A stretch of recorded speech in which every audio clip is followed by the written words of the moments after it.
মিষ্টি আলুর দুধ পুলি বানানোর জন্য কী কী লাগে আসুন দেখতে। 1 কেজি মিষ্টি আলু নিচ্ছে, এটা আগে প্রথম প্রেশার কুকারে সিদ্ধ করে নেব। মিষ্টি আলুগুলো সিদ্ধ করা হয়ে গেছে, এখন ভালো করে নামিয়ে ছুলে নেব।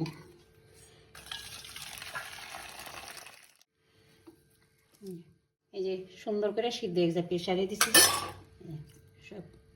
এই মিষ্টি আলুটা মাখা একটু ঠান্ডা করে নিচ্ছি, এটার মধ্যে এখন একটু ময়দা দেব।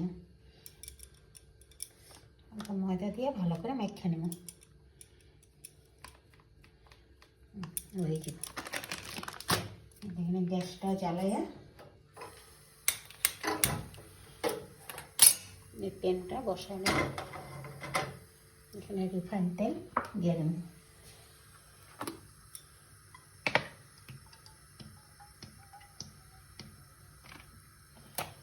এটা গরম হতে থাকে,